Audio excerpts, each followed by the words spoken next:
Bah écoutez, oui, je suis content parce qu'on avance bien dans la société là. On est en janvier 2017 et hier des gens ont manifesté contre l'IVG. Ah, ça fait du bien d'avancer, ça fait du bien. On a hâte qu'on débatte enfin de la place des femmes en général dans la société. Hein. Est-ce qu'on doit leur laisser présenter une émission de radio, par exemple, hein, surtout quand elles trouvent que Manuel Valls est un beau gosse. Voilà. Je pose la question. En attendant, procédons peut-être étape par étape si vous le voulez bien. Hier, c'était donc contre l'avortement. Belle manif hier qui s'appelait la marche pour la vie. C'est beau, hein, ça c'est beau, la marche pour la vie. On dirait un mélange de Christophe Maé et de Emmanuel Macron. Mais il y avait une autre ambiance. Ça c'est peut-être un autre projet. Excusez-moi. Par exemple, il y avait un dress code assez particulier. Explication. Aujourd'hui, le dress code c'était couleur qui jure. Couleur moche quoi en fait. Oui, voilà. Pourquoi faire une manif en couleur moche? Pour montrer une opposition, mais du coup, moi j'ai sorti les chaussettes. Voilà. Ah oui, des chaussettes moches. Voilà, c'est ça. Enfin, non, pas qui jure. Voilà, qui jure, voilà. Et moi, je jure que ce type de fringue est réservé normalement aux gens qui construisent des routes, hein, ou à Alex Vizorek quand il choisit ses chemises avec son copain daltonien. D'ailleurs, tout le monde ne respectait pas ce dress code. Hein. Par exemple, ce monsieur, pourquoi? Je suis religieux et donc j'ai un habit religieux. Je m'habille toujours en habit religieux. Il n'y a pas de soutane rose fuchsia quoi. C'est ça. C'est dommage ça, pourquoi il n'y en aurait pas d'ailleurs? C'est comme ça. Ah, mais moi je trouve ça dommage. Et je crois pas d'ailleurs que dans la Bible, c'est marqué qu'on oblige les curés à s'habiller en robe. Hein, petit coquinou, les curtons quand même au passage. Hein, et cette petite allumeuse de Pape François soutenait la manifestation. Il l'a dit publiquement, car tout le monde était là avant tout, je le dis, pour aider les femmes en difficulté, comme ce monsieur qui n'était pas très content. On ne fait rien pour aider les femmes qui sont en difficulté et qui aimeraient garder leur enfant. Mais il y a aussi des femmes qui veulent avorter. Qu'est-ce que vous en pensez de celle-là?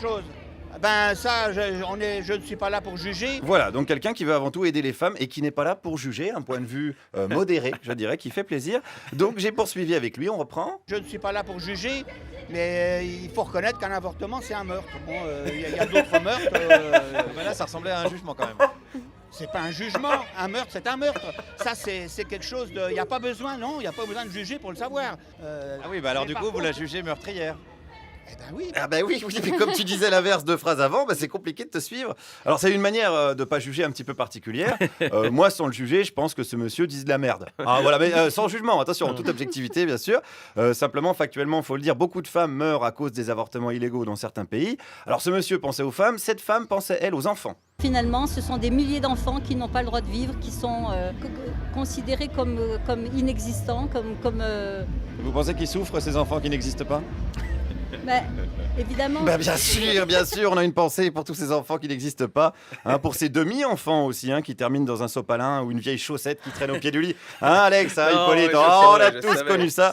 On a tous voulu faire des enfants à la page lingerie du catalogue de la Redoute, mais sans succès. Hein. Peut-être qu'elle n'avait pas d'âme, cette page lingerie, parce qu'il paraît que tout ce qui vit possède une âme. Et coup de bol, alors à coup de bol, j'ai rencontré un spécialiste de l'âme. Est-ce qu'un fœtus a une âme? Est-ce qu'il a une âme? Oui, il a une âme. Puisqu'automatiquement, l'âme, c'est le principe organisateur de la matière. Alors, toutes les cellules ont une âme. On est sûr de ça? Ben oui, l'âme, il y a une âme humaine, une âme animale, et je dirais même une âme minérale. Un caillou, ça peut avoir une âme par exemple? Ben, c'est une âme de caillou. Oui, je suis con aussi. Pas pourquoi je pose des questions. Alors, une âme de tractopelle, si vous êtes un tractopelle, ça marche aussi, ou de chaussettes, ou de chemise de Vizorek, tout ce que vous voulez. Mais essayons de répondre quand même à la question, peut-on tuer l'âme d'un caillou? En tant que oui, si vous le cassez, il n'y en a plus. Ah, si on le casse, il y en a deux. Si vous voulez, mais c'est plus la même. Est-ce que ça donne deux cailloux avec deux âmes différentes du coup? C'est compliqué l'âme. Non, c'est pas très facile. Bah, c'est pas facile à piger, mais en tout cas maintenant faites gaffe quand vous marchez sur du gravier. Hein, pensez aux millions d'âmes de cailloux que vous piétinez. C'est un véritable crime contre pas l'humanité, la minéralité, si vous voulez. Voilà. Alors il y a un autre truc qui est pas facile à piger. Dans tous ces gens qui défendent, donc selon eux, la vie, bon nombre sont pour la peine de mort, hein, n'est-ce pas, madame? Oui, on peut le dire. Alors est-ce que c'est pas paradoxal de défendre la vie et de défendre la peine de mort?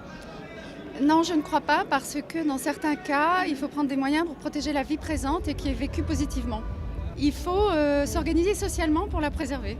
Ah oui, mais là, si on l'organise socialement pour la préserver en tuant la personne, on préserve pas vraiment la vie du coup. Oui, certes. Voilà, c'est bien ce qui me semblait. Voilà, c'était Guillaume Meurice en direct du Moyen-Âge. Rendez-vous la prochaine fois pour notre dossier complet. Bien choisir sa ceinture de chasteté. À vous, damoiselle Charline. Merci, mon bon.